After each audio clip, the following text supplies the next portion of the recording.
Welcome, everybody, to the Board of Trustees, June 8th, 2020 meeting. Will everyone please pledge to the flag. I pledge allegiance to the flag of the United States of America and to the republic for which it stands, one nation, under God, indivisible, with liberty and justice for all. Will the village clerk please call a roll? Trustee Andino. Present. Trustee Lang. Present. Trustee Howell. Present. Trustee Lee. Present. Mayor Louisa. I am present. We have no appointments tonight. I take that back, flip the page. Our first appointment of the evening is authorizing the appointment of Anthony D. Nicola as Assistant General Foreman in accordance with his appointment letter dated June 8th, 2020. Do I have a motion, please? So moved. Have a second? Second. Trustee Andino. In favor. Trustee Lang. In favor. Trustee Howell. In favor. Trustee Lee. In favor. Mayor Louisa. In favor. This is something that's been in the pipeline for some time. I'm glad that we were finally able to get this done. Congratulations to Mr. D. Nicola on his Assistant General Foreman position. Frank, if you'd like to add anything, please feel free. Sure. Thank you for giving me the opportunity. Can everybody hear me? Yes. Yes.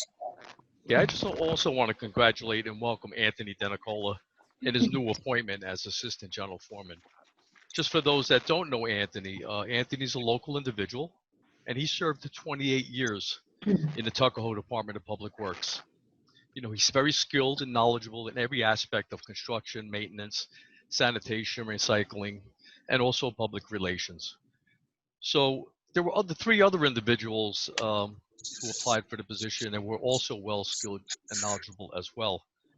But the decision was difficult, and we ended up giving it to Anthony DeNicola. But once again, I want to congratulate Anthony and his new position. It's a perfect fit for him, and everybody will be very happy with him. Thank you. Thank you, Frank. Anyone on the board? Okay. We have no presentations this evening, but we will move on to our public hearing, which is still open, which is considering a proposed local law prohibiting the sale of electronic nicotine delivery products in the village of Tuckahoe. What we are planning to do with the help of Garry Garstin, based on the New York State ruling that came down, is we're going to look at the ordinance that we were hoping to pass and eliminate the language that seems to cause the most disagreement with the tobacco industry, which is banning all nicotine products. So what I believe, Garry, correct me if I'm wrong, what New York State has adopted is eliminating all the flavored e-vape products. Is that correct? That's correct. Thank you. So we are going to rework that ordinance, and then at some point in time we will pass that, because we had, as you've heard us say over the last few months, we have been waiting for litigation to be decided before we move ahead. So we feel very confident with this new legislation that was passed that it will keep us out of that litigation cycle. So with that being said, I make a motion to keep this public hearing open on the electronic nicotine delivery products. So moved. Trustee Andino. In favor. Trustee Lang. Trustee Howell. In favor. Trustee Lee. In favor. Mayor Louisa. In favor. And that will bring us to the adoption of minutes. The approval of minutes of the April 20th, April 27th, and May 11th meetings. Do I have a motion? Motion. Do I have a second? Second. Trustee Andino. In favor. Trustee Lang. Favor. Trustee Howell. In favor. Trustee Lee. Mayor Luise. In favor. And at this point, this is the first opportunity for anyone to address the board on any agenda items.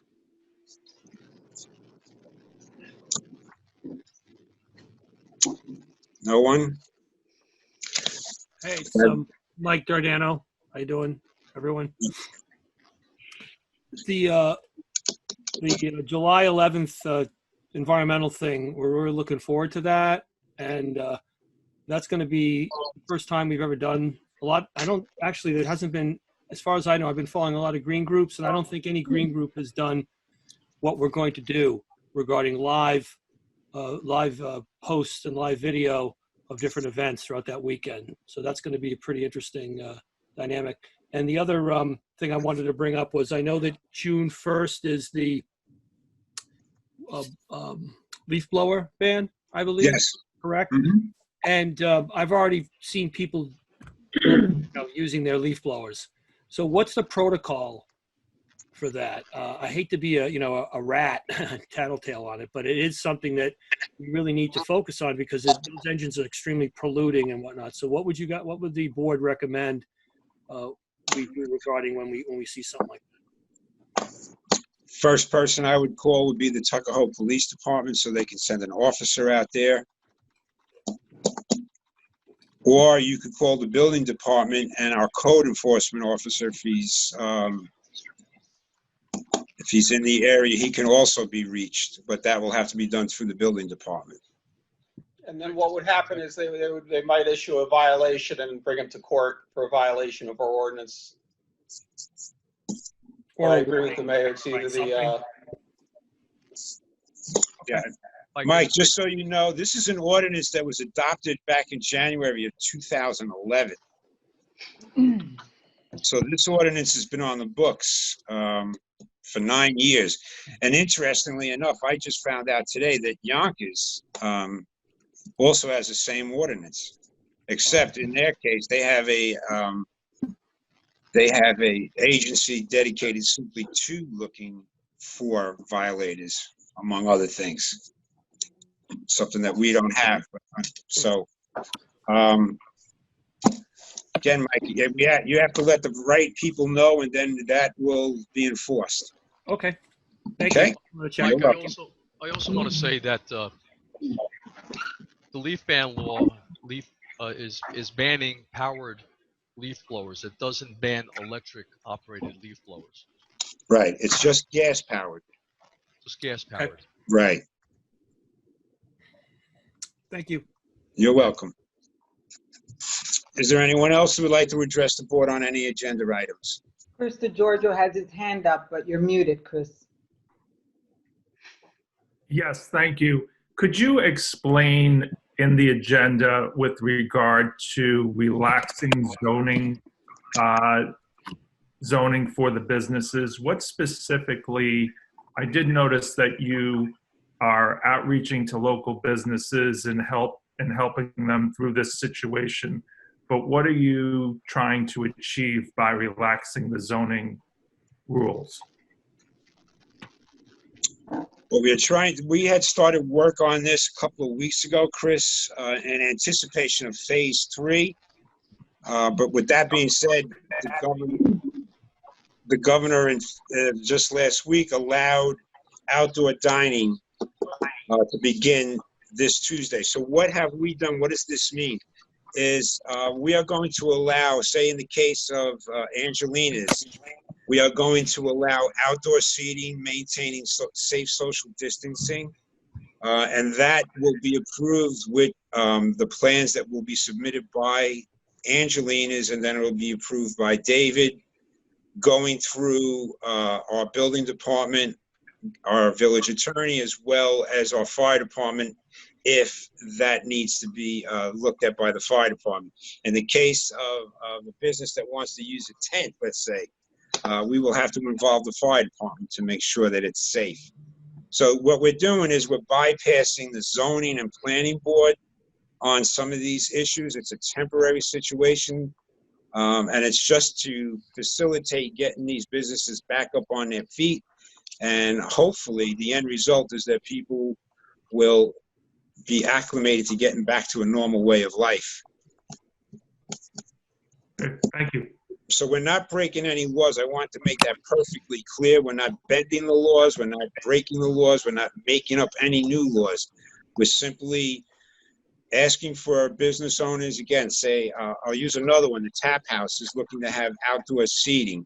They'll present us with a plan. If it's safe, if it maintains safe social distancing, then it will be approved by the board. Or the parties involved, I should say. Okay? Well, Okay, anyone else would like to address the board? yes, my name's Lovely Billups. Hi, Lovely.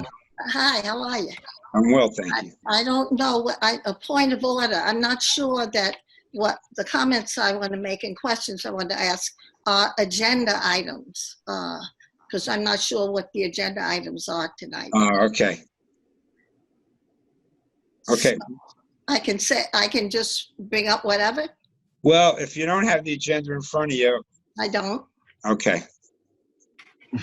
What would you like to speak on, Lovely? Well, on several, all of it relating to what's happening to us right now in terms of the coronavirus and in terms of the national concern with the police and citizenry, and also specifically related to my beloved Tuckahoe. Mhm. Lovely, if you can we just get through the resolutions and then we'll allow that? That's I'm why sure, I'm asking for point of order. Yeah, So- I'm also going to have some remarks to make about the same situation, so, Okay, okay? go right ahead. All right, thank you. Anyone else? Agenda items? Okay. Let's move on to our first resolution of the evening, which is authorizing the Tuckahoe Environmental and Sustainability Committee to hold a virtual Tuckahoe Summer Solstice event on July 11th and July 12th. Do I have a motion? So moved. Do I have a second? Second. Trustee Andino. In favor. Trustee Lang. In favor. Trustee Howell.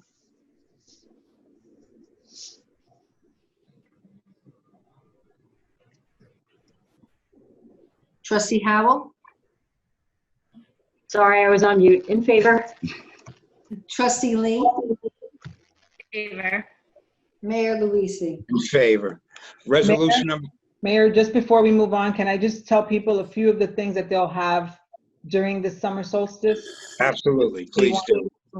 So there's going to be some native plants, some planting of seedlings, mindful meditation and yoga. With Yoga Haven, they're trying to get Yoga Haven to do that. Earth Day story time with the library, talking about bees with local beekeepers, including Erin, who's one of the beekeepers. We'll have some exercising, happy hour, possibly with the Broken Bow. I'm going to cook and bring scraps over to the DPW. I believe Frank is going to talk about the scrap recycling program. There'll be some sidewalk stargazing and possibly some open mic and poetry slam. So those are some activities during that weekend that people can enjoy. Thank you. And I'm glad that they scheduled that event on that weekend because That was on purpose. yes, I know. Thank you. Thank you for doing that. That's when we were supposed to have our fireworks event. Yeah. So this will be a nice substitution. Thank you. Resolution number 2 is authorizing the village administrator in consultation with the village board to take any necessary steps to relax zoning provisions to assist local merchants or restaurant aid in their expedited recovery due to the pandemic with respect to outdoor seating and other temporary rules through September 30th, 2020. Do we have a motion? So moved. So moved. Have a second, please? Second. Trustee Andino. In favor. Trustee Lang. Trustee Howell. In favor. Trustee Lee. In favor. Mayor Luise. In favor. Do any board members like to comment on resolution number 2? Okay, I would just like to thank the chamber for their help in assisting getting this information out to our local businesses in order to get them up and running. Some will be open tomorrow, if I'm not mistaken. I just want to wish them the best of luck. Yes. Can't wait to see businesses opened. Well, tomorrow's going to be a hot and muggy day, so I don't know if it's going to be a good day to eat outside, but That's all right. whatever. Resolution number 3, along these same lines, is authorizing the waiver of permit fees for any application or renewal for a sidewalk cafe permit and building permit related to expedited business recovery. Do I have a motion? So moved. Do I have a second? Second. Trustee Andino. In favor. Trustee Lang. In favor. Trustee Howell. In favor. Trustee Lee. In favor. Mayor Luise. In favor. Resolution number 4 is authorizing the mayor to execute an intermunicipal agreement with the town of Eastchester, the village of Bronxville, and the Tuckahoe and Eastchester Union Free School Districts for street resurfacing. Do we have a motion? So So- moved. Do I have a second? Second. Trustee Andino. In favor. Trustee Lang. In favor. Trustee Howell. In favor.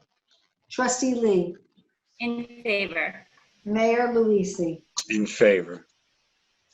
Resolution number 5 is authorizing the mayor to execute an intermunicipal agreement with the town of Eastchester for sidewalk replacements.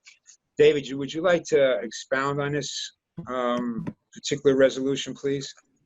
Sure. This is actually the first time we're on the IMA with Eastchester for this. So typically we always join Eastchester in their street resurfacing to try to get better pricing. But this is the first time that we got on the Eastchester's bid. So what this allows us to do is any sidewalk replacement that we're going to need to do in the next year, we have this bid automatically ready and waiting for us that we can get the pricing on it. So we don't have to go out for our own bid. We don't have to get at pricing. We can just kind of tag onto this and get some of our sidewalks repaired. Great, thank you. Do I have a motion? So moved. Do I have a second? Second. Second. Trustee Andino. In favor. Trustee Lang. In favor. Trustee Howell. In favor. Trustee Lee. In favor. Mayor Luise. In favor. Resolution number 6 is authorizing the mayor to execute an intermunicipal agreement with the county of Westchester for solid waste and recyclables disposal for refuse disposal district number 1. Do I have a motion? So moved. Do I have a second? Second. Trustee Andino. In favor. Trustee Lang. In favor. Trustee Howell. In favor. Trustee Lee. In favor. Mayor Luise. In favor. Resolution number 7 is authorizing the mayor to execute an intermunicipal agreement with the Metropolitan Transportation Authority for the Metropolitan Regional Radio System Interoperability Agreement. David, again, would you want to expound on this? Actually, what I'm going to do is I'm going to punt this to the chief and have him kind of give us a Okay. little bit of a broad overview about what's going on, because it's pretty interesting. Okay, great, thank you. Thank you, Mayor. Can you hear me? Yes, Okay, so we have been meeting with the MTA Police Department. They have just recently installed over $28 million in infrastructure to improve their radio system that would encompass all of their lines, including Long Island, Westchester, Putnam, Dutchess, and parts of Connecticut. Very sophisticated digital system. They have all the infrastructure in place. They offered the police departments throughout their serviceable area the opportunity to piggyback onto their system with really no cost to the municipalities except the upfront radio.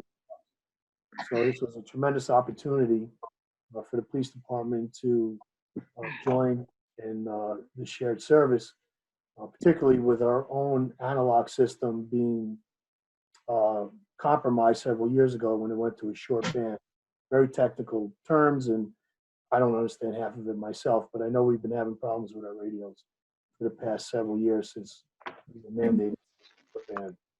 So we had looked at upgrading our analog system in the last several years, which would cost the village several hundreds of thousands of dollars to improve the analog system and still be limited really to a very small footprint within our geographical area. So enabling us to piggyback on MTA's infrastructure saves the village a considerable amount of money, but at the same time, tremendous upgrade to our system. So it's a big win for us. It was really a godsend, to be honest with you. And we're very enthusiastic about partnering with the MTA police on this project.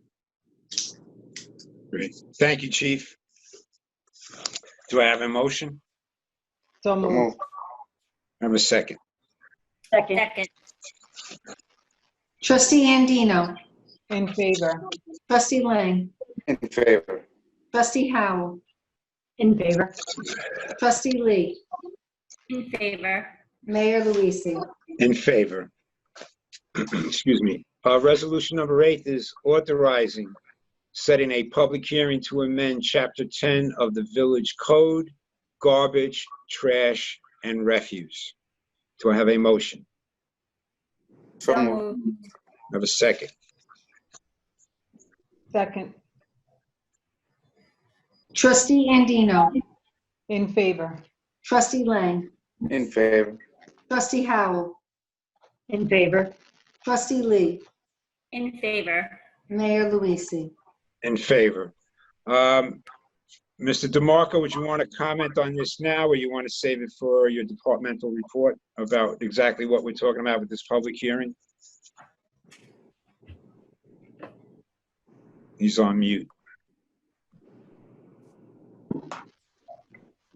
I think David said he was going to bring it up. Yep, I can talk about it a little bit. So the legislation actually proposed, besides some of the updated to definitions and some of the minor stuff, cleanup stuff, there's a couple of main points in the legislation. One is that the rear yard collection would be eliminated or proposed to be eliminated. And the second is the fall leaf collection would go from a vacuum collection system to where the residents would have to bag their leaves. So those are the two big points in the legislation. Thank you. And we will be setting a public hearing on this. So as always, we encourage the public's input on this. But so do I have a motion? So moved. I have a second. Second. We did that already. We did Yeah. a motion. You did. We're going to number 9, yes. I'm sorry. Just to clarify, we'll actually set that public hearing for the July 13th date. That should have been put Okay. on there. Okay, All right. Thank you. Sorry for that. okay. Resolution number 9 is authorizing the addition of a Lake Avenue lot merchant parking permit for $1,100 per year. Do I have a motion? So moved. So moved. Second. Trustee Andino. In favor. Trustee Lang. In favor. Trustee Howell. In favor. Trustee Lee. In favor. Mayor Luise. In favor. Resolution number 10 is authorizing a declaration of official intent to reimburse debt obligations in the amount not to exceed $24,750 from proceeds of indebtedness for the purchase of a traffic signal post for the Columbus Avenue, Fisher Avenue intersection. Do I have a motion? So moved. Do I have a second? Second. Trustee Andino. In favor. Trustee Lang. In favor. Trustee Howell. In favor. Trustee Lee. In favor. Mayor Luise. In favor. And resolution number 11 is authorizing the approval of vouchers in the amount of $215,874.36. Do I have a motion? So moved. Do I have a second? Second. Second. Trustee Andino. In favor. Trustee Lang. In favor. Trustee Howell. In favor. Trustee Lee. In favor. Mayor Luise. In favor. At this point, do we have any items for discussion? Anyone on the board? No? Okay. That'll move us on to our departmental reports, and I will begin with the Chief of Police, Chief John Costanzo. Good evening again, Mayor and members of the board and our community. We are all knowing that this country is going through some very difficult times caused by the horrendous and heinous murder of George Floyd. Every member in Tuckahoe Police Department joins every honorable police officer in our country in condemning this disregard for human life and the callous behavior of the Minneapolis police officers involved. We know in law enforcement that we have much work to do to rebuild public trust and earn the confidence of every member of our community and society. We are committed to the pillars of procedural justice, to fairness, voice, transparency, and impartiality. Tuckahoe Police Department continues to train and develop policies and best practices. A big part of it is selecting people who possess the highest character and principles. We have to partner with our community and elected officials to facilitate good policing. And we have to make sure every single member knows and realizes that we are committed to treating all persons with dignity and respect. I've received many questions, as I'm sure many of our elected officials have, about our policies and procedures this past week. One of the questions that came up was whether or not we had body-worn cameras assigned to our police officers, which we do and have had since 2015. It's one of the first in Westchester County. We've had in-car video since 2000, so for 20 years, when that technology first became available, first as VHS tapes and then later digitally, we've had in-car video. So our department is completely committed to transparency. We are committed to the highest level of professionalism in our community.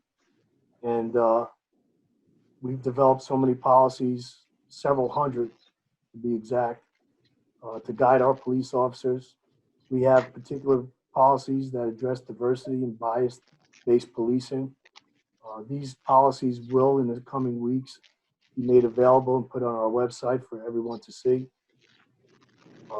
We do have a police test coming up in the near future, and it's incumbent upon all of us to get that message out there that the test is going to be given later in the fall, and that if we are really committed to diversifying not only the Tuckahoe Police Department, but in the community surrounding us, we're going to work very hard in recruiting people to take this exam, prepare them for the exam, and hopefully start a career in law enforcement that would bring about fairness to all. As a community, I just want to thank all of the people who have been supportive of our members, first with COVID and then in recent days, what's going on around the country.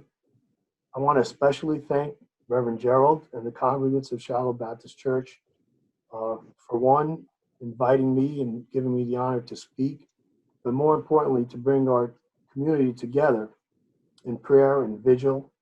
And I got to tell you, that was one of the most moving events I've been to in my lifetime. And I hope some good had come out of that. I know it was sometimes difficult for me to hear certain things, but things had to be said. And I want the community to know that I join every fair-minded person in this community to make our police department better, to make our community better, and hopefully make our country better. So that's really all I have tonight, Mr. Mayor. Thank you, Chief. Thank you. Very well said.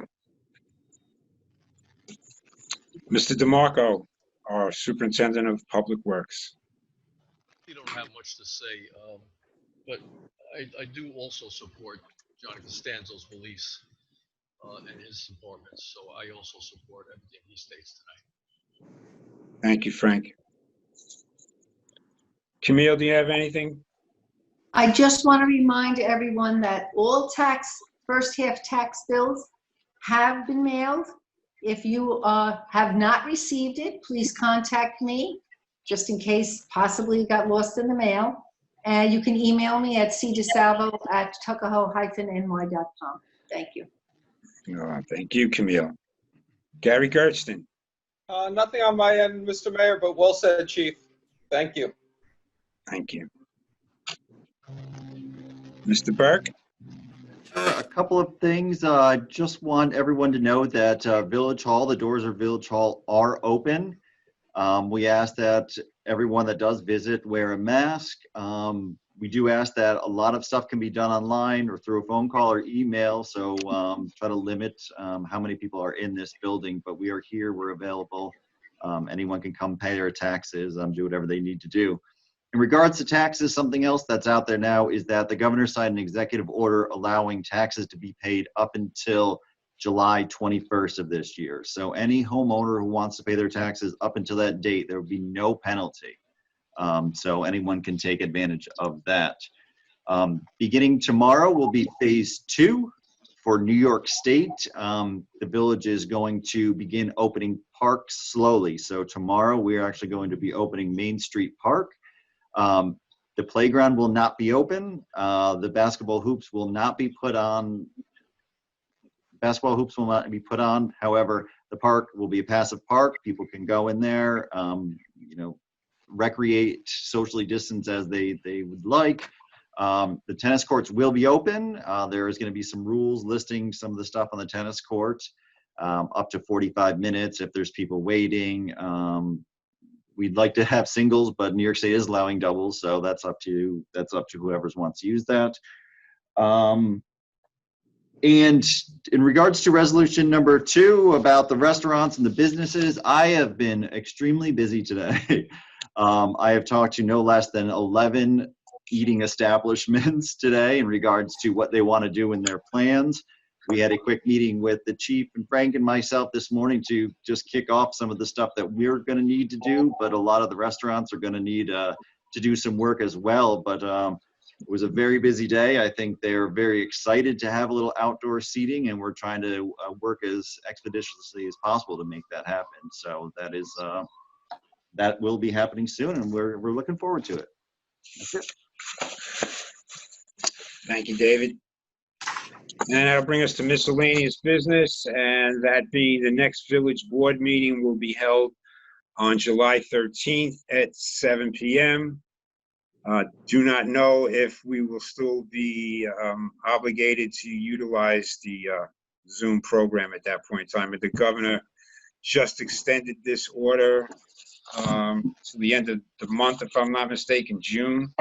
So we'll know July 6th, yeah. July 6th. So we may or may not go live in July, so we'll keep everyone posted.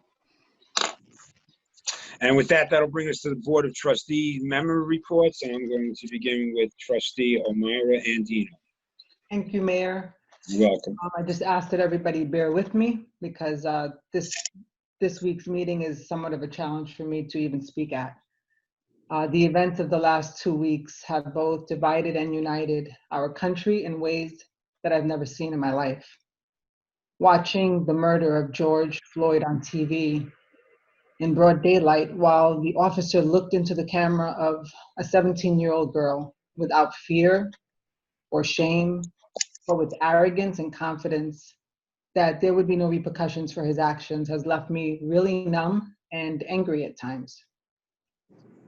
We've heard about countless others. George Floyd is not the first, and year after year without much changing.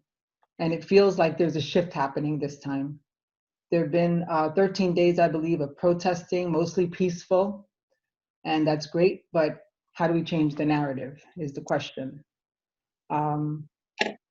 I work for an organization that supports people with developmental disabilities, and the majority of the staff there are African-American men. And I've heard stories that would make you cringe if you have a heart in the last 2 weeks that I've never thought I would listen to in my lifetime. And they put together a vigil that we're gonna have tomorrow, and they put a video together that I asked David if he could queue up to share with you, because I think that we're gonna have to begin having some uncomfortable conversations, and we're gonna have to be open, particularly white people, to admitting to the wrongs that have been done to people of color in order to change. And those wrongs are happening right here in Tuckahoe. People don't want to talk about it. They don't want to hear it. It's uncomfortable. It's uncomfortable for me. But we can't change it unless we do talk about it. So I'd like for you to watch the video, and then I want to share a few experiences that I've had here in the last couple of months that have left me somewhat stunned. So would you do that?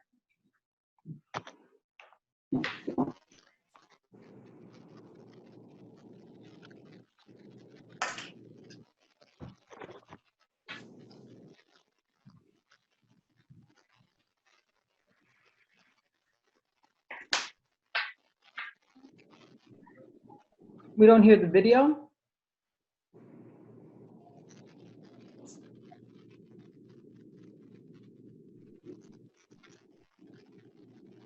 Dave, you're on mute, that's why. Okay, let me try this again.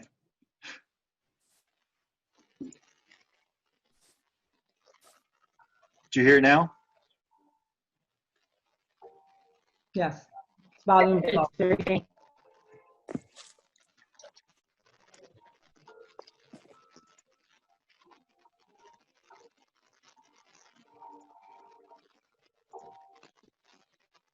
We don't hear it.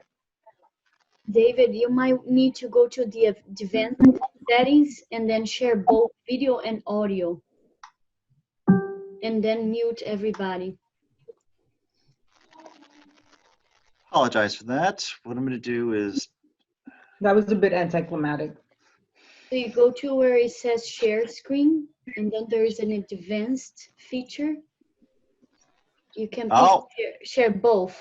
All right, you're good. Okay. I apologize for that. So I'm going to mute everyone that well, I won't mute everyone because I won't hear you if it doesn't work. So.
I think that's pretty much the end.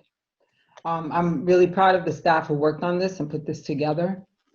There are a couple of incidents that have happened over the last couple of months, and if you would bear with me, I want to share with you because we can't start changing anything until we start talking about it. One of the incidents that happened included students, African-American students, complaining on Facebook and their parents that the Black students did not receive their graduation lawn signs. And so I called and spoke with the superintendent, and there was a miscommunication there with who should have gotten the signs and when, but that's neither here nor there because it helped me to have deeper conversations with the parents of those students because I realized that the issue was not the signs. The signs were just a symptom of a bigger problem, and I wanted to figure out what that problem was. And when I spoke to one of the parents, she said, my son has written a letter describing some of the experiences he's had in the school, but no one really listens. They say we're pulling the race card. So I asked her to send me the letter, and the letter had an indelible mark on me. And I'm going to read you portions of the letter so that you can understand why. He says, throughout the school year, my classmates, both Black and white, have told me about how a specific teacher used the entirety of the N-word while reading books that contained it, which goes against the practice of past English teachers. Also, at the onset of the coronavirus outbreak, the same teacher unabashedly exclaimed to my AP class that because of the virus's Chinese origin, she would now be avoiding Chinatown and regretted her last trip to that neighborhood. Of course, this was an extremely inappropriate, offensive, and wholly uneducated language to use, tinged with racism and xenophobia. This is an 18-year-old student writing this. Unfortunately, these are not isolated incidents, but reflects an overarching racial insensitivity among some Tuckahoe High School teachers. Some additional examples include one teacher during Thanksgiving time repeatedly told my AP class, Happy Thanksgiving, mocking the Dominican pronunciation of the word. Also, when discussing her past, yet another teacher told my advanced topics class how she used to teach, quote, ghetto girls in the Bronx. At a later time, she also referred to me personally and two other Black students as, quote, hoodlums, and referred to Aborigine people as Neanderthals. These are all just my own personal experiences within the past school year alone, and I'm positive that other minority students, specifically Black students, have their own list of incidents they've experienced similar to mine. I read that, and for 3 days, the angst did not leave me. I spoke to the superintendent, and I was very grateful that she was wholeheartedly open to having more conversations about implicit bias, having conversations about, the racism, the implicit racism that teachers might have that they don't even know. That incident was one incident that happened. And then we go on and we scheduled COVID testing at Shiloh Baptist Church. Thank you to the pastor there, to try to get testing because we couldn't get the state to send someone in to do testing. So we set up camp there, and we had a really wonderful young man, phlebotomist, do testing. And he shared a story with me of an experience he had with one of our local cab companies. He said that he called the cab company, and when he got in the car, the driver looked back at him and said, I can't drive you because you're a Black N-word. Get out of my car.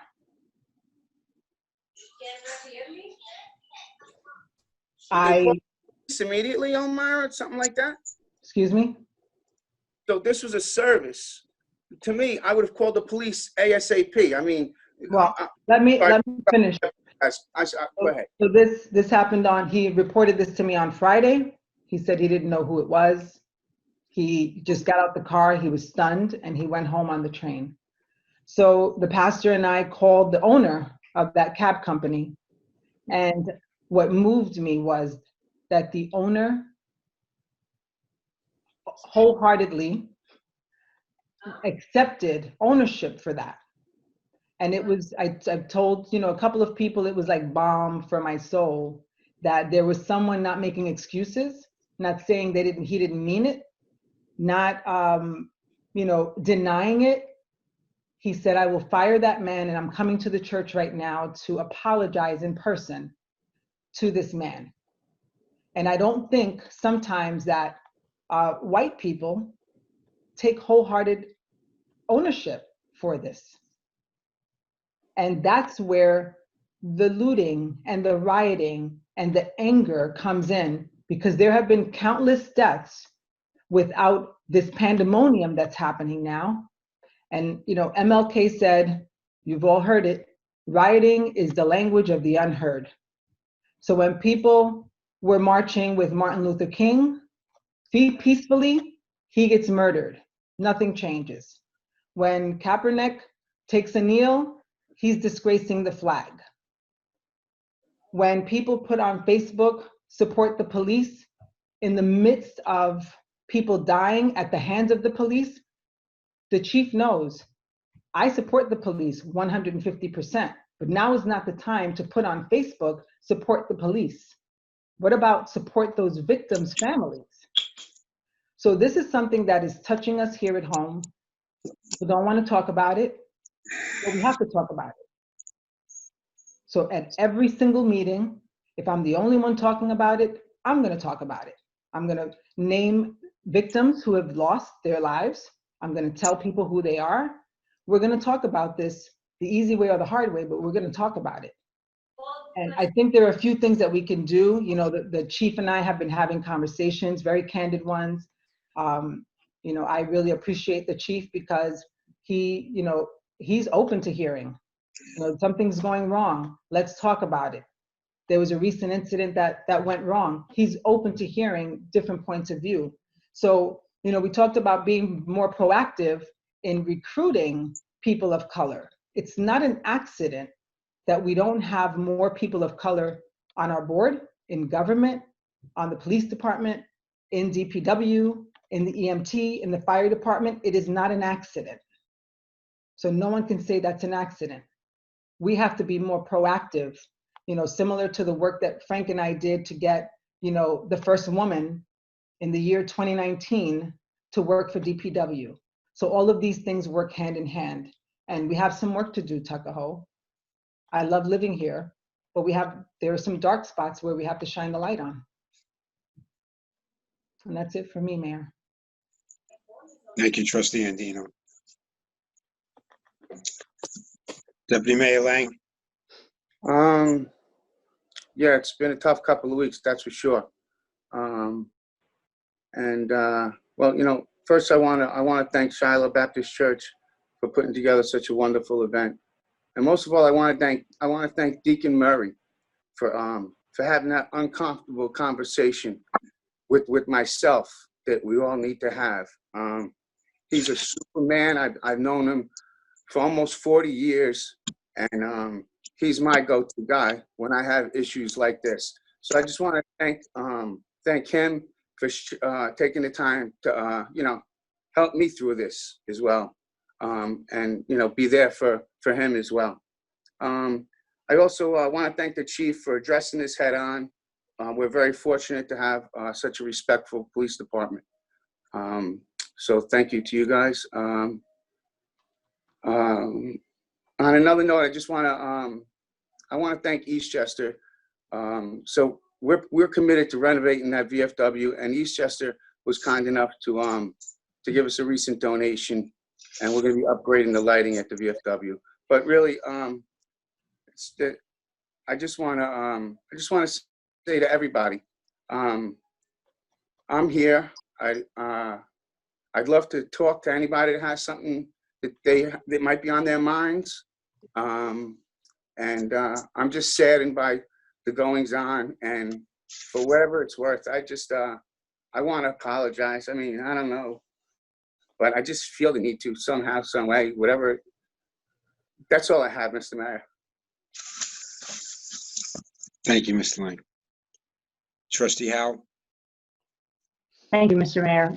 So we've talked a lot about a couple things this evening. One of them is COVID. So I just wanted to really thank Trustee O'Meara and Dino for setting up that COVID testing. The government, the state and other governments weren't ready to commit to coming to Tuckahoe, but she organized that. And wanted to also thank villagers Kara Cronin and Sarah Wood for their volunteering with that effort. I couldn't really participate in that effort, but I did want to also thank the lab, All Med Labs from the Bronx. And I was extremely happy when I looked up what tests they were using, because one of the tests that they used for the antibody was the one that was done by Siemens, which is my company, and my team worked on that test. So I never felt prouder to have something I've done come back to my hometown. Another thing the board has talked about with regard to COVID is we've seen some of the memorials that have been put up, and the board was very interested to do something here in Tuckahoe to recognize those residents that we've lost to the virus. So I had a chat with Frank DeMarco today, gave him some pictures of other places in Westchester that have done it, and we're going to work with him to set up a memorial in Depot Square. And just a quick word on planning and zoning. Their meeting's still on Zoom this month.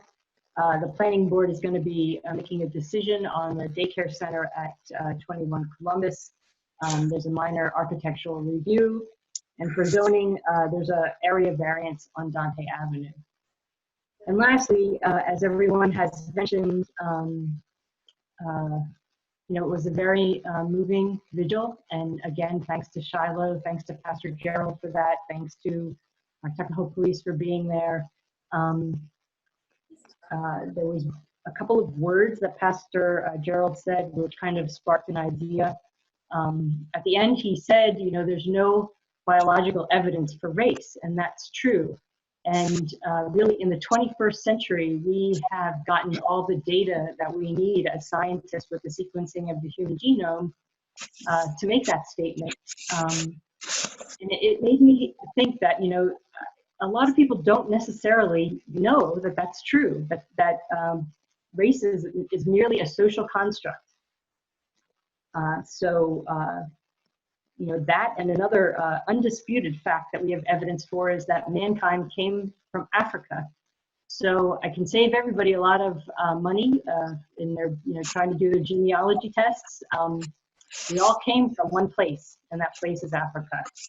And I have asked the library if I could do a talk that would be able to explain to lay people the scientific data that supports what we know about race and about where we come from. So I'm hoping to put that together, and that will be my effort in trying to get us all educated. So thank you. Thank you, Trustee Howell. Trustee Lee? Hi, everybody. First off, I want to thank Reverend Gerald as well and the Shiloh Church for Friday night's vigil, honoring George Floyd. It was a beautiful and touching service, and getting the community together in prayer was just amazing. Thank you, Chief, for your heartfelt words as well.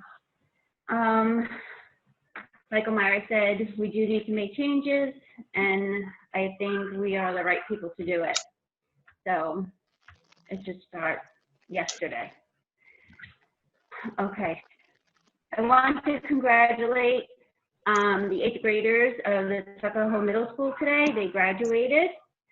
It was a beautiful little ceremony. It was a drive-by ceremony. The kids got out of the car. They were announced on the microphone. They played music. It was very sweet. They had pictures taken. So thank you, Tuckahoe staff, for making that a very special day for the kids. Also, the Tuckahoe senior citizens have been meeting via Zoom weekly, every Tuesday at 1 p.m. for a members contact. A members connect. On Tuesdays at 10:30 a.m., they're playing Trivial Pursuit. On Thursdays, 10:30 a.m. is Tai Chi and meditation. And Thursday at 1 p.m. Is bingo. Jennifer Vetramile is doing an amazing job keeping our seniors connected. And one last thing, let me pull it up. Tomorrow is the school vote. Give me 1 second. Okay. Please note that as per a new executive order from the governor today, ballots received by mail in the office of the clerk of the school district not later than June 16th, 2020 shall be canvassed for the June 9th, 2020 budget vote and trustee election. No ballots for such election shall be accepted at the drop box at William E. Cottle School after 5 p.m. on June 9th, 2020, except those received by mail in accordance with this provision. This order also indicates that the ballots are canvassed after 5 p.m. on June 16th. Therefore, counting will be postponed until that date, and time with the results available will be available as soon as ballots have been accounted for. So that's all I have for tonight. Thank you. Okay, thank you.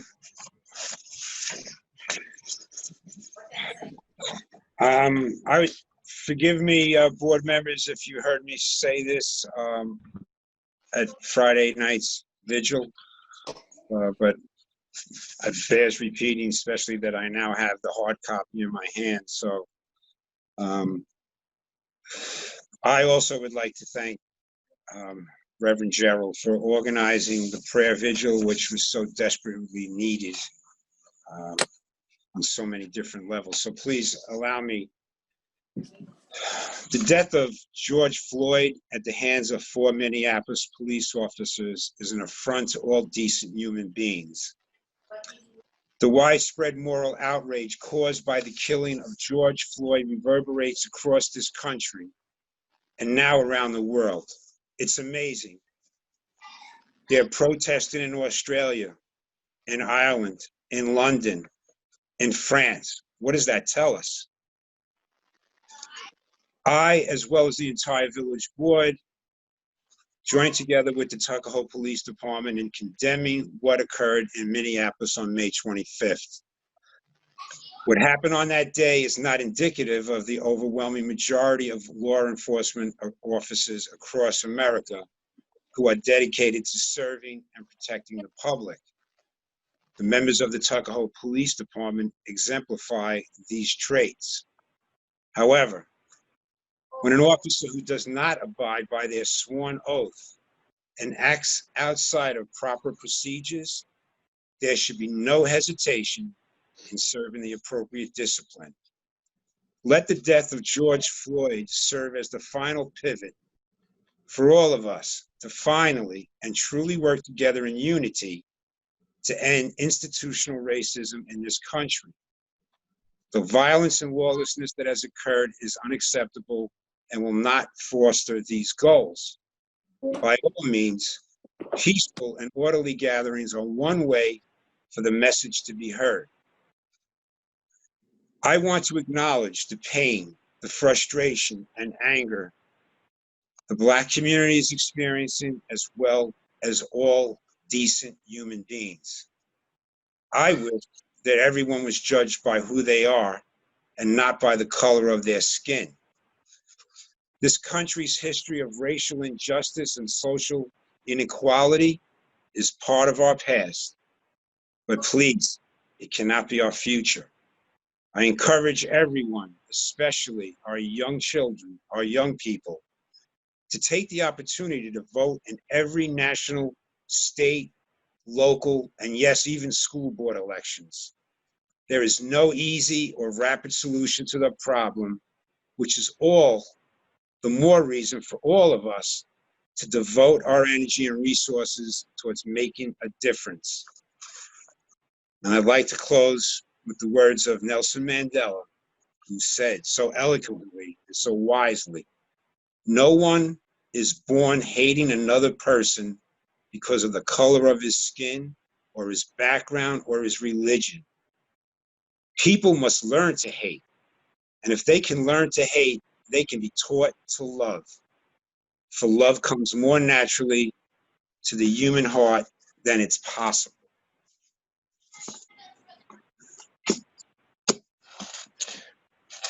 Just on a different note, I would like to congratulate the graduates of Eastchester and Tuckahoe High School, 8th grade, middle school, and their high school. The year 2020 surely will be a memory for you to hold on to. And lastly, one of our Tuckahoe seniors, Irene Danucci, will be celebrating her 100th birthday this month. She unfortunately is down in Florida and can't be up here with us, so happy Irene. And with that, this is the second opportunity for anyone to address the board. Mayor, before we do that, can I just make a few announcements that I failed to make? And I apologize to the library. If you need information about all the wonderful things that I'm constantly telling you about, please go to the website, and they have a lot of activities happening in June and July. Someone just asked if we could clarify the executive order for the budget and the school board. So to put it simply, you have to drop, if you're going to drop off your ballot, you have to drop it off by tomorrow, 5 p.m. Otherwise, you have to mail it in, and it has to arrive to the school by the 16th. So be mindful of when you mail it in. Also, the COVID testing that we did, we tested 180 people. We will be having more testing on the 24th and 5th, David. Those are the dates I need at the community center, so we could try to get people on the other side of Tuckahoe who may not be able to walk or drive. So the 24th and the 25th is when we're going to try to have the testing done there as well. And also the community fund awarded the library $19,250 that they put a grant in for in January. So congratulations to the library. Sorry, Mayor. That's okay, quite all right. Okay, second opportunity for anyone to address the board on any item, on any subject. Yes. Now, Good evening, lovely. hi again. My name is Lovely Phillips, longtime resident and lover of Tuckahoe. And I'm delighted to be here tonight. Like Amira and the rest of us, my heart is heavy, but I'm going to be shorten some of the things I wanted to say. Business-wise, I'd like to say as a resident and taxpayer in Tuckahoe, I'm going to keep beating the drum for having the Tuckahoe board meeting and the school board meeting not to convene at the same time. I feel that it disenfranchises one half of me. I am a Tuckahoe resident. I'm interested in what's going on with the village board. The other half of me is a very expensive taxpayer. Half of my taxes go to the Tuckahoe schools. I don't think that the two entities should meet on the same night. Lovely, I did speak to the superintendent about that. And she's willing to change it till Tuesday on the board meetings on Tuesday.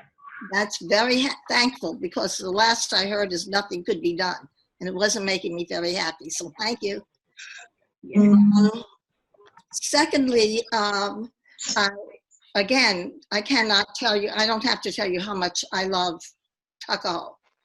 And we're very fortunate that we are in this area. And a lot of good things have happened here.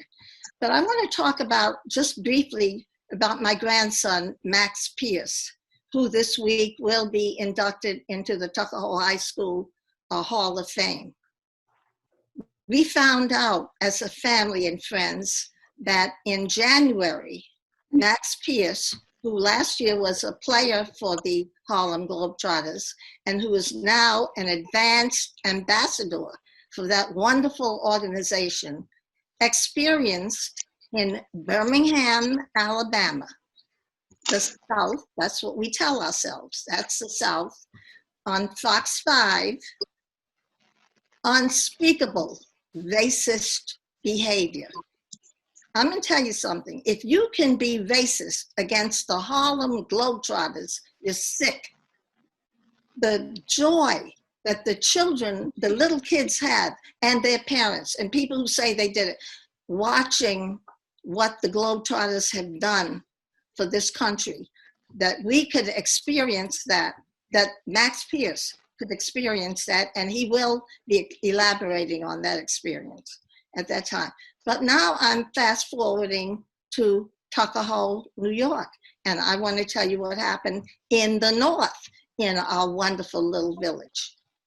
A couple of weeks ago, and I am a consumer, equal opportunity consumer in Tuckahoe, of every place I can go. There was a place, tucked away, I'll say it, because of the corner there, that I ordered food for my family. And I went to pick it up. I do it all the time. They have parking along there, and then at the end, there's a little space that's not parking. It's for delivery and pickup. I went there to pick up an order, and I had my blinkers on. They didn't come out that minute, so I figured they're a little busy. I left my blinkers on and went in to pay. As they're processing my card, I hit beep, beep, beep, beep. I turn around and look, and the bus from Tuckahoe to Yonkers could not get around the corner. When I realized what happened, a woman pulled in back of me in an SUV, blocking the crosswalk and sitting there. So I came out, I said, my goodness, you gotta move, the bus has to come through. She said, you move with your Obama sign on your car. My God. And she would rather have, it could have been a fire engine, it could have been an ambulance. The hatred or whatever is in her twisted mind politically made her just unconscious in terms of what she was doing. She called me a Marxist. She did everything. And I want to tell you something. The owner had to come, move up. I moved down. She would not move from that spot. Tuckahoe, New York. A couple of days later, in Bronxville, what did we see on Channel 12? The markings, white power, SWAT stickers, and crazy stuff like that. So I'm thinking, we're thinking way down in Alabama that's happening. We're talking about Tuckahoe. Omara, you're absolutely correct. And everybody else who is supporting this. We've got to get our house in order. 3 cheers to you, Chief. Chief Costanza has always been one of the most upstanding people I know. I feel comfortable. And I thank the Tuckahoe police, going back to Max. His first job, the first check he ever got, was working with the Tuckahoe police on a summer job. He was so proud of that. They were so proud of him. He learned so much. I thought it was a great start. Let's keep this kind of thing going. So now, after tucked away, then we came to the coronavirus testing. I was very disappointed, and I don't know what the impetus is for this, that people came to Shiloh from our community. Mind you, Assumption Church had testing. Some of us did not know about it. It didn't get to our area. Thank goodness they had it. My daughter and one of her sons went to have the testing at Assumption. My other granddaughter and her 2 brothers and myself and her other brother had it at Shiloh. But people were coming, someone told people from my community to come and complain about the fact that someone had set up this testing and was charging people so that the Democrats would make money. Who is that sick? Why are we doing that? Why are you telling our old people, not including me, not to be tested? That someone's making money at Assumption. My daughter and my grandson presented their insurance card. at Shiloh represented our insurance card. Who's making money? Who is planting those evil seeds? Stop it. Stop it. Nothing political is worth it. Don't lower us to that level. I am sick and tired of it. I lived in Washington for 25 years. I've never seen some of the low stuff that's happening here. We are better than that, Tuckahoe. We're better than that. And again, I'm glad you mentioned the prayer vigil. We are very proud of what happened, and we hope we'll do it again. And for Chief Costanza and all of you who have spoke so eloquently on the unity that we need as this nation, I commend you. Let's stick together, Tuckahoe. I'm hoping the next meeting will not be in this medium, but that we can be socially distant and really talk to each other. God bless all of you and everything that you do for us, and let us keep ourselves honest with, stop playing. I don't like people who play two sides of the aisle. Know where you are and be who you are and stand up for human beings and for Tuckahoe and for the United States of America and for all of mankind. Love you all. Thank you. Thank you, Ms. Billups. Thank you. Very well said. Good evening, board, to the mayor, and the chief. This is Reverend Gerald. I want to thank all of the board members for coming out on Friday evening and supporting the vigil in honor of George Floyd. Mayor, thank you for accepting the invitation to speak, and Chief, likewise. We are incensed, yes, outraged, yes, and we're committed to seeking justice for all persons who have been wrongly killed or abused by police officers. This was a first in hopefully a series of other actions we will take. We will notify you when we formalize our plans, but this is not a last step. And this isn't for us to feel good about, having attended one vigil. We have been living in this way for as long as I have been alive. And I am, I don't know how many generations, but I do know that I am a descendant of slaves, sharecroppers, and itinerant farmers. I've been in this country, my family has been in this country for a long time.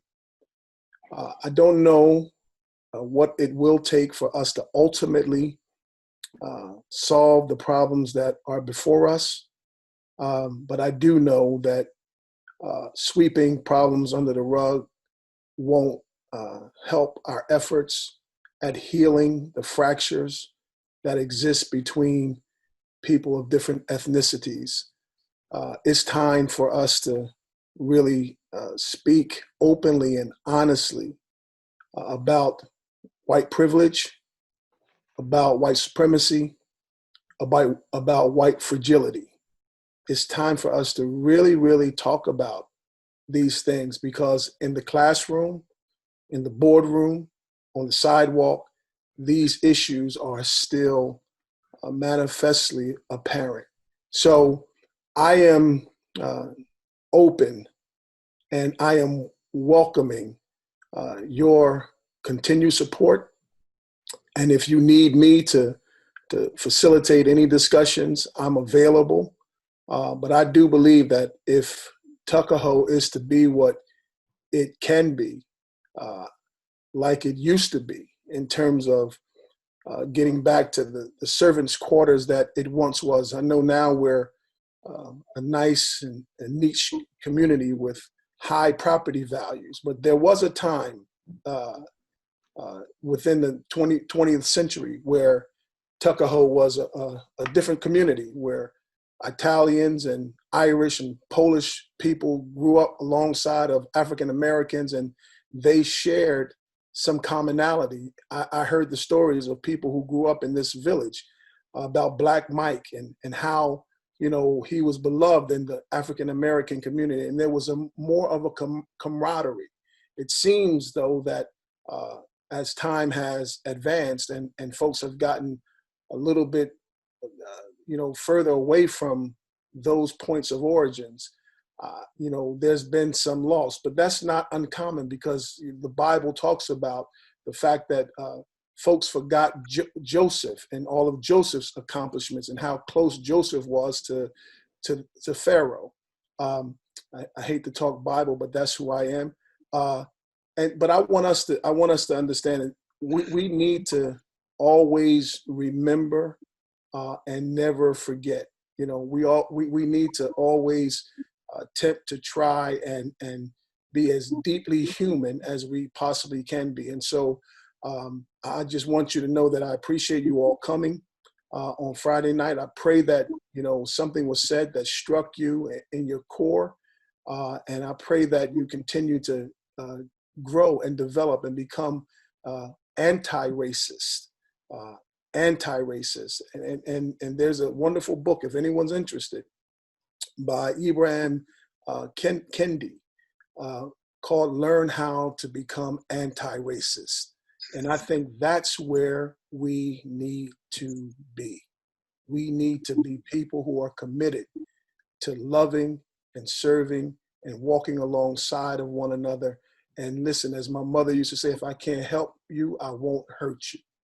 So thank you again to all of those who participated and to those who came. Thank you so much, and God bless. Thank you, Reverend. Anyone else? I'd like to say something too on the same vein. I was able to get there, unfortunately late. I wanted to get there earlier, but I had an issue to deal with and thought it was very, not only moving, but it was, I like to call it a Crayola, crayons of color there, which was awesome, which is really important. But one of the issues that I think that we haven't touched on, and the Reverend and I touched on it a little bit in conversations prior to the COVID thing hitting, but I really am a big advocate for small business justice. And I think small business is one of the only places in our country where it doesn't matter who you are or what you are. But the diversity that we have in small businesses is quite amazing. There's really not much of a glass ceiling. Sure, there's some funding issues sometimes, but anyone can really start a business if they'd like. And I want to thank the board for being very open to looking at what we're doing with restaurants and then going further with some other stuff down the road to make it easier for small businesses to operate in Tuckahoe. We can be leaders in this. I can't affect what's going on in Washington. I can't affect what went on in Minneapolis. I can only affect what's going on in Tuckahoe. And for me to see the small business community thrive, for us to shop local, to support ECAP, to do things like that is very important. And unfortunately, an incident like this, it took to kind of wake everybody up, but you always have to look at the good of what can come out of a bad situation. So I'm looking forward to more of these conversations. And Reverend, I will touch base with you regarding the idea we had about teaching social media and some other things for entrepreneurship for the community, because I think that would be an important element in justice as well, to understand and look at the opportunities you have to create your own businesses and do your own thing, whether it be a main job for you or a side hustle, whatever. I think that's an important element to trying to make things right. Hey, Mr. Mayor, if I may. Yes, Danny. So, when, just to get back to Rev, when you get on a plane, you might hear something like, we have 110 souls on board. Lives are referred to as souls. Maybe we need to get the executive branch to start viewing, each of us as souls when we're in their custody. Just to put a different, feeling or view on things, if you know what I mean, if it makes any sense. But I just wanted to throw that out there. Thank you. Thank you. The Reverend said something, I hope there's one thing that's something that affected someone in attendance that night. For me, standing there for 8 minutes and 46 seconds in silence it hurt. It's hard to imagine that police officer had his knee in George Floyd's neck for 8 minutes and 46 seconds. And I would imagine the point would really be driven home if we were down on one knee, like the police officer was, but it just went on forever. And it was only, you say, it's 8 minutes and 46 seconds. I was sick after that. Just sick. And you know what? If you want to know what it's like, try it. Just stand in your room and try it. Just stand there for 8 minutes and 46 seconds. And think about that man laying on the ground like that.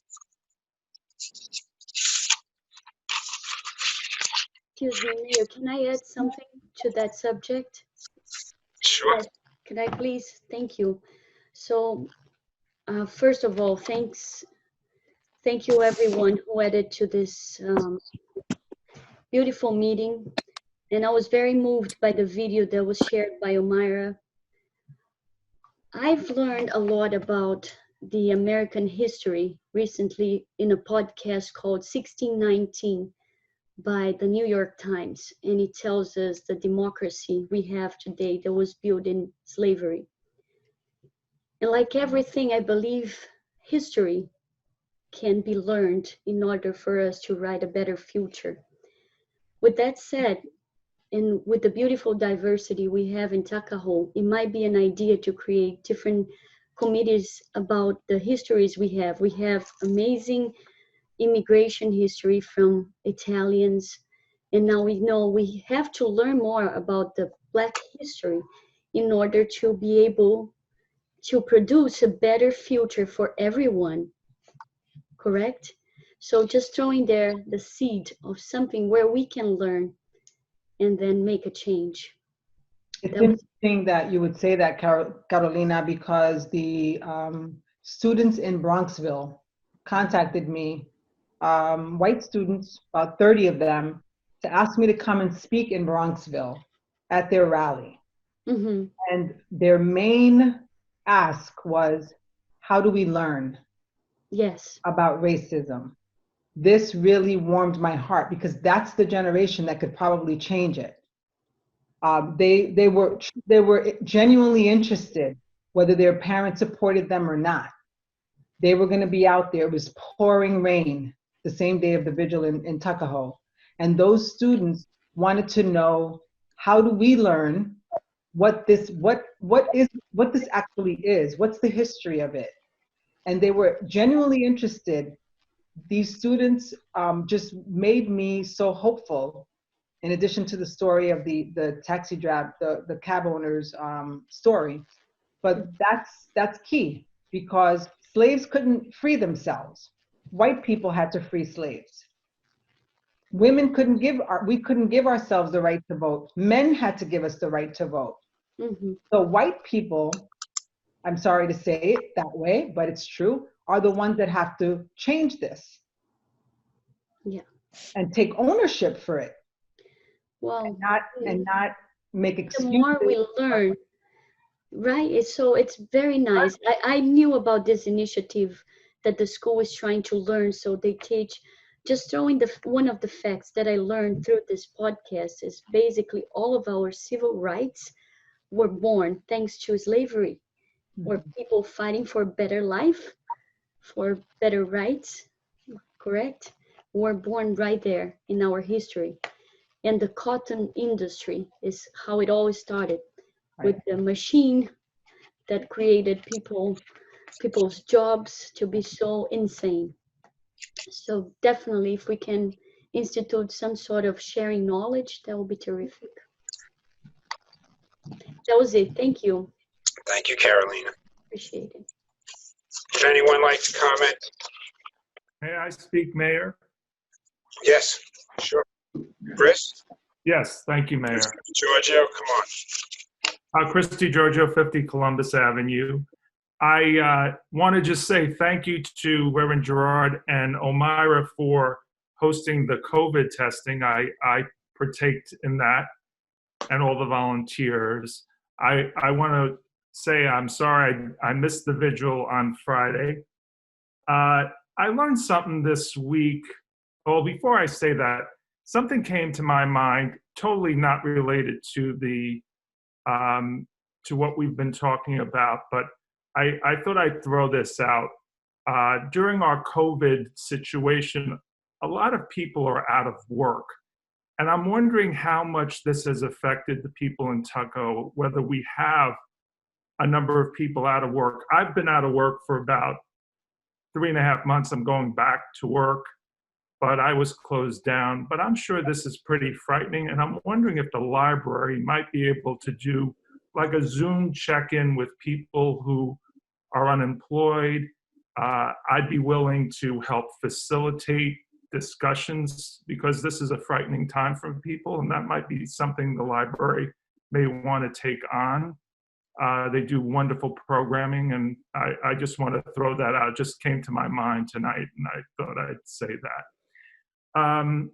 You know, I learned about one thing that I think is important for us, and I was educated, and that's about the kneeling with the flag.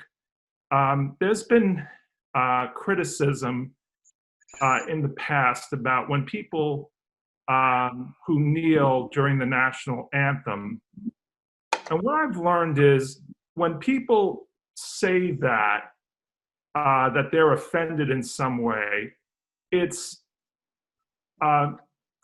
causing a distraction from what the real issue is. And the real issue is it's changing the topic from discussing racism, which is what I think we really need to talk about. So anybody who says I'm offended by, you know, you kneeling, when has it been? Some people have said that kneeling is offensive to the flag. I don't find it offensive. I'm an American. I don't find it offensive. But if you have to say that to distract from the real issue, which is to talk about racism, that's a problem. And I want to just let people know that's a way of discussing, starting the discussion on that, is why are we distracting from the main point about racism? I also want to say the police have a difficult job. They are our representatives. You know, I think of the good people of Minneapolis, and I say to myself, here are people who pay taxes to the police department, and they are having these folks represent them. When you put on the badge and when you put on the uniform of any municipality, you're representing us. You know, I've always found it moving when the mayors would swear in the new police officers. And it got me to think of, this is such a solemn thing the mayor does on behalf of all of us, which is to say to them, I give you power to give us safety. We're deputizing you. We are giving you this power so that you can use it in a diligent manner. And I think that's something that came to my mind through all this, that the people of Minneapolis, it's sad and it's sickening to see a death of someone, but it's not as sickening, but it's sickening enough that the people of Minneapolis and the people of the world were betrayed by an action of people that represent them. And I just want to say, the police have a difficult job. They must maintain professionalism, they must maintain restraint, and they must treat everybody with respect and equality. But they're human, and they have inherent biases. We know from sociological studies this is true, that even though we may not think we have racism in our bones, that we don't realize there are things in our minds, in our subconscious, that we're just not aware of. It just is the way human beings were trained. And we have to be very aware of this. And I don't believe that there's this fashion of that, we get rid of police forces. I don't believe that. But I do believe responsible citizenry should be asking some questions right now. So I have a few. What is the diversity training the Tuckahoe Police Force goes through?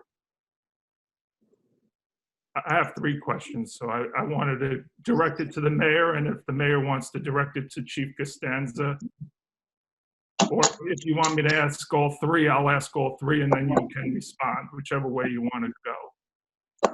Chief, you want to take the first part of this one? So diversity training takes place first at the academy. Many hours are state mandated, but Westchester County adds a considerable amount of training in addition to that. Over the course of every single year, every police officer Tuckahoe receives in-service training. A minimum of 21 hours is mandated by our state accreditation. However, we at least double that, if not triple it, often and many times. And many hours are devoted towards bias-based policing and diversity training. We also have as I said earlier, a very extensive general order manual that requires us to get, we have to review it every year and retrained on that every year, our own specific general order, and which also includes daily training bulletins that are scenario based. So that's the extent of our diversity and bias-based police training. Thank you, Chief. The next question is, what is in the police contract with regard to citizens' complaint and discipline? If we, let's say, have an officer like Officer Chauvin who had 18 complaints against him, how do we, first off, I just want to say what I propose. I propose 3 strikes, you're out. If you have this many complaints of brutality or citizen complaints, that somehow there needs to be some sort of mechanism where an officer is disciplined. So I wanted you to speak on that. Is there anything in the contract that that Tuckahoe has a recourse in disciplining a police officer who might be using excessive force? So discipline is not contractual. It's really based on general municipal law. Towns and villages are covered by a section called 5711Q, if you're interested. It clearly defines police discipline. And 3 strikes and you're out works in baseball, doesn't work in police discipline, because it's really about how egregious the offense was. So it could be 1 strike and you're out. But in general terms, police discipline is progressive. So in other words, if you have a first minor offense, the level of discipline may be just retraining. If there's a second offense, and again, we're talking about minor offenses, then it becomes more punitive. So police discipline is generally progressive, and it's really depending on the manner of the offense. And if it's egregious enough, it could be termination after 1 offense. Okay, thank you. And God forbid we have an incident that mirrors what happened in Minneapolis. What would Tuckahoe do to ensure the safety of, let's say, protesters who may come and citizens of Tuckahoe? Do we have any plans of how we might react to this if something like this were to occur in Tuckahoe? You're on mute, Chief.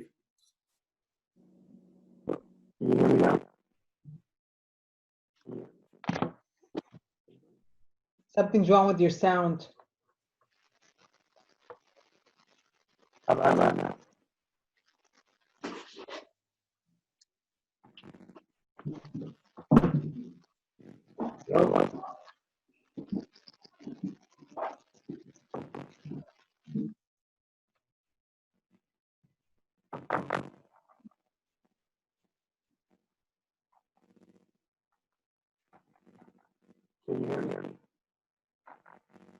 We don't hear you too well, Chief.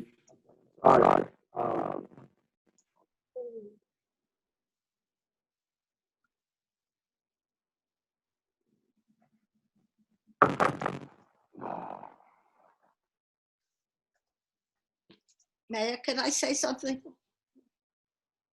Yeah. Is the chief on? I don't know. He stepped away. I guess he's trying to figure this out. Okay. All right. Ms. Billups? Yes, I'd like to add just a couple of words. The business of the knee has always puzzled me as a Christian who belonged to the Episcopal Church and the Baptist Church. When we went down on our knees, it was suppliant. It's a supplicant act. And how that got turned into being such a devious and mean expression against the American flag and the Star-Spangled Banner is still puzzling to me. That's one thing I want to say. The other thing is, I think as humans, as we're struggling through this, one of the things that we need is empathy. Empathy is something that happens when you can place yourself in the other person's shoes, understand that, and then relate at that level. I think we are lacking empathy. And there's also, I don't have a term for it right now, but it has to do with, I think, false identity or ambition.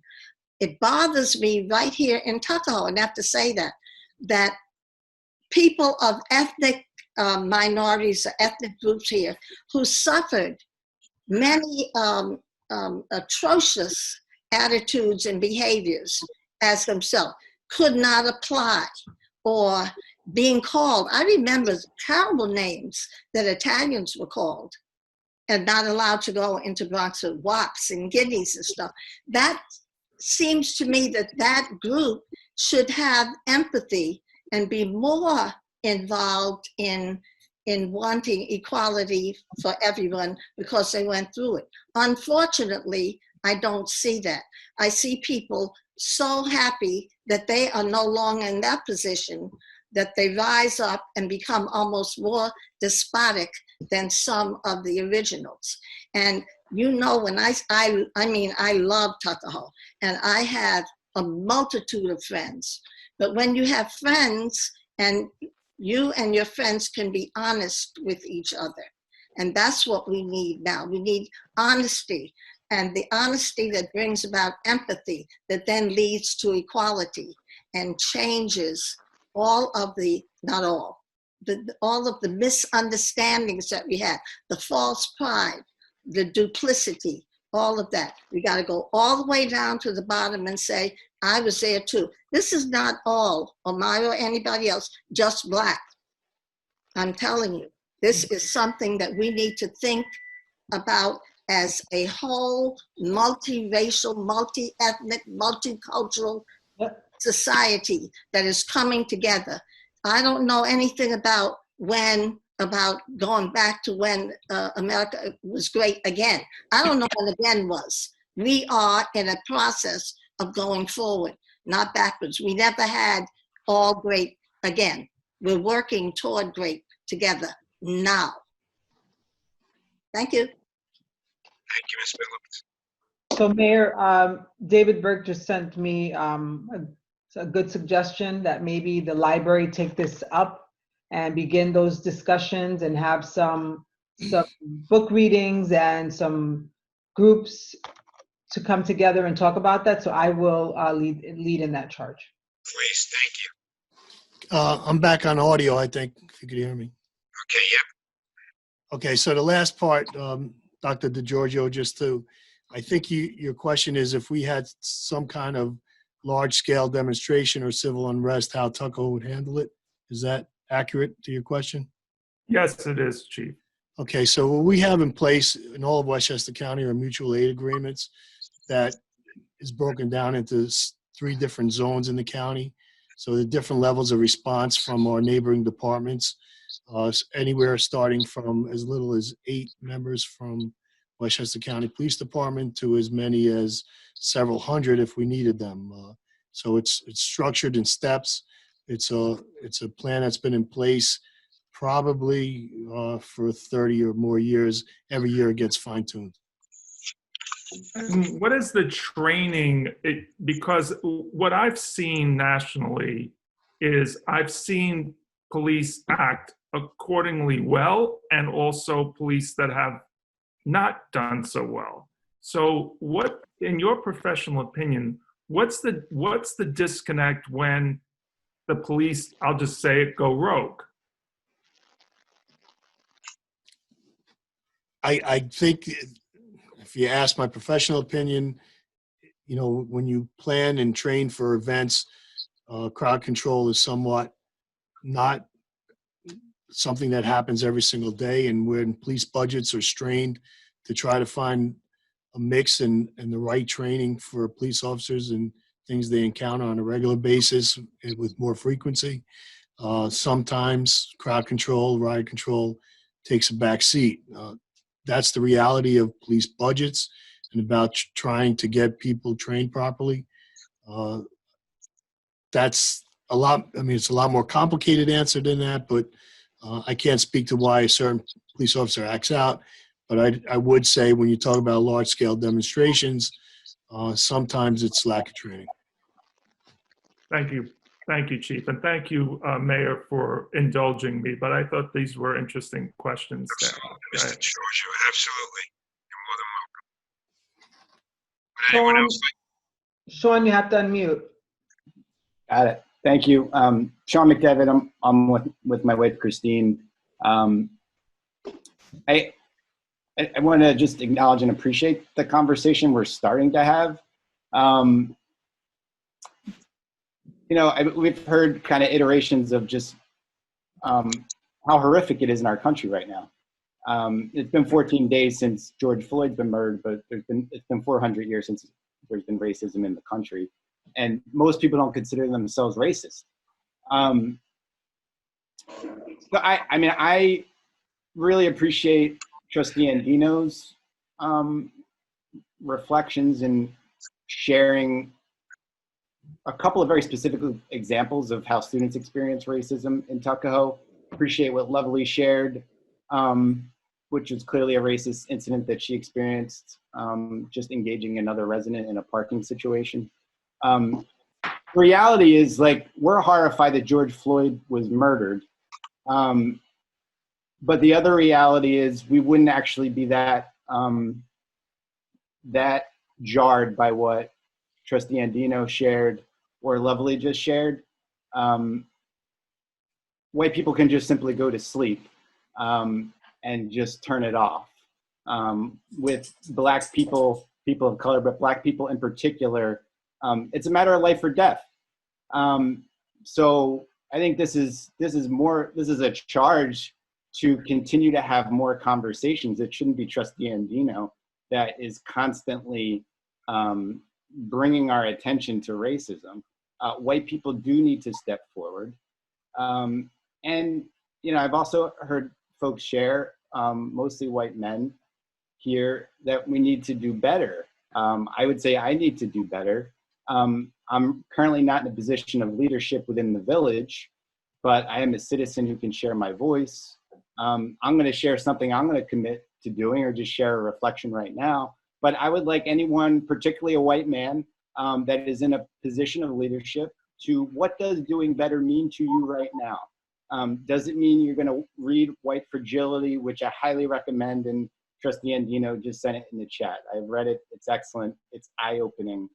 You'll start to ask yourself questions that you haven't asked yourself. And is it very important as a white person to do so? How are you going to change your hiring practices? How how are you going to build your network so that's not just white people in it? Right? These are all important questions. But I did, since there's so much emphasis on the police right now and what the police can do, I think it's equally important for regular citizens to think about calling the police on a Black person that is just simply living their life.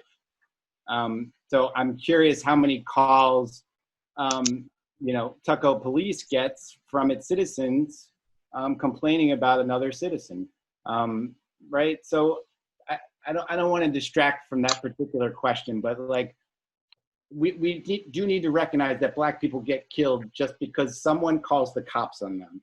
And so there is some culpability actually in a white person not understanding their own privilege, thinking they're seeing something they're not actually seeing. And part of that is just saying hello to another person. Think of the different kind of conversation, the different feeling Lovely would have had if the person that was trying to, whatever she was doing, trying to park her car, if you just said hello and engaged, right?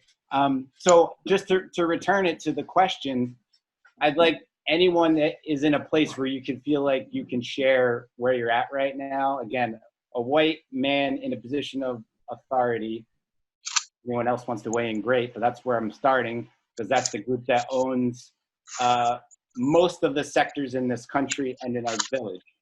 What is something you're going to commit to doing as a result of this meeting right now?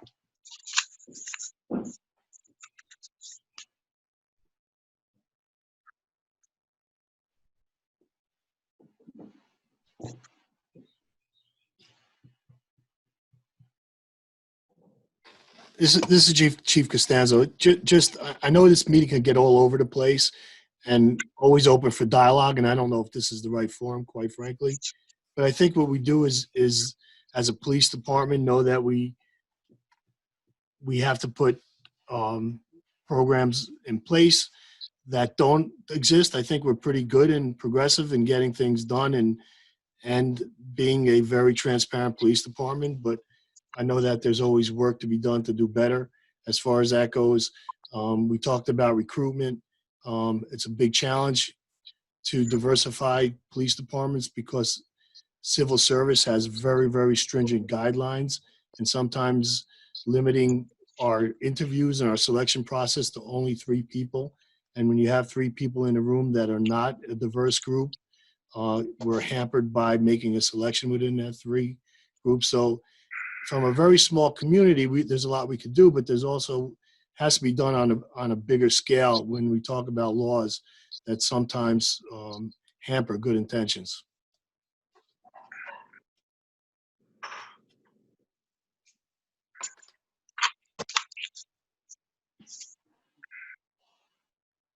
Anyone else? Hey, why don't you just get out there and meet people, right? Get out there, tell them who you are, establish some dialogue, get to know one another. Get involved, see what the other communities are like. Walk your dog, go through a community that you've never been through. Say hello to the neighbors. To start. Just to clarify, is that Trustee Lang, is that what, it sounds like you're giving advice to other people. Well, just respectfully, what? No, what are I'm you just responding to you. You're asking us to, you're asking people of leadership, what exactly are you doing? Well, and what can you do? That's my suggestion. I'm out in the community every single day. I speak to everybody. Every chance I get, at least 20 to 30 people every single day. Of all different races, ethnic backgrounds. None of that matters to me. Anybody knows me, they know that.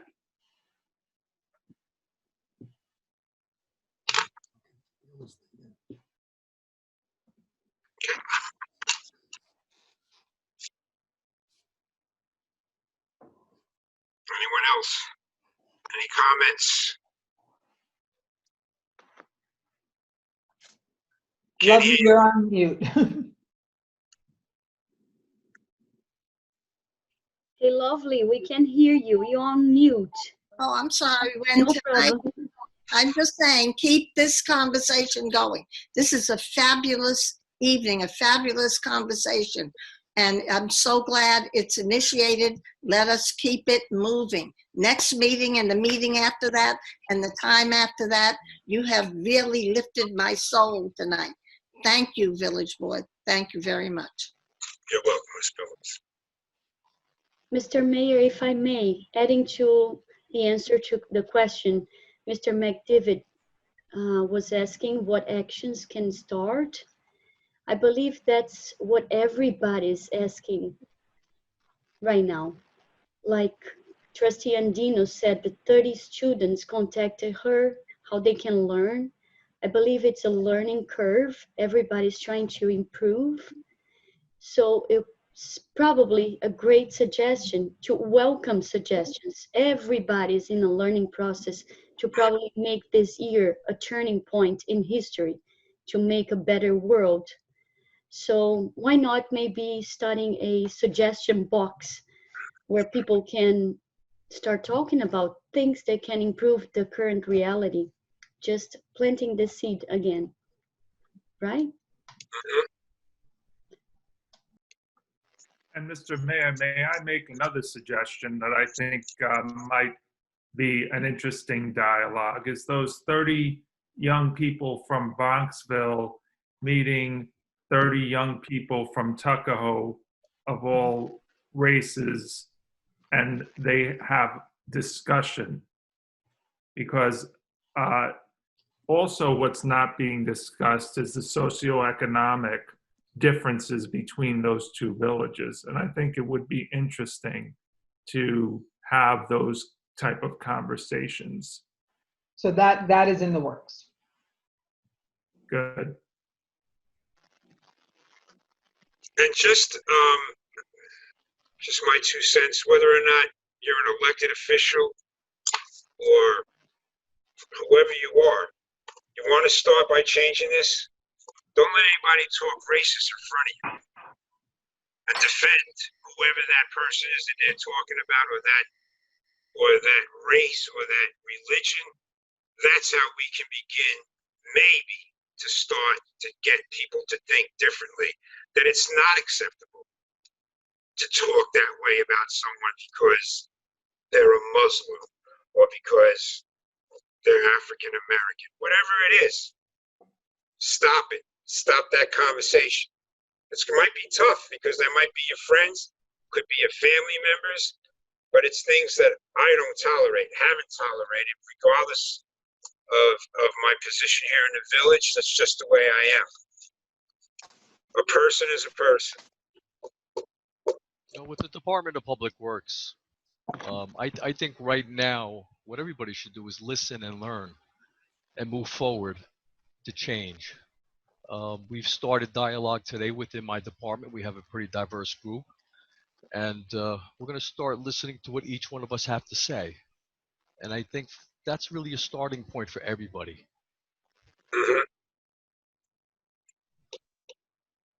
I mean, I've said it to several people. The more I read about history, the more embarrassed I am to be white. Because if you realize what took place in this country in our lifetime, and if you're a human being, a decent human being, I'm sorry. To think of the things that happened in our lifetime down south that nobody, before this issue of police situations occurred. Just a random killing of someone just because someone pointed a finger and said they did it. And it happened here in America. It's embarrassing, and I apologize. I feel. So I'd just like to ask if Mr. McDevitt would be willing to assist us in the library with getting this started. That would be helpful. I would be happy to, so thank you for asking. So you can contact me or send me in the chat your information.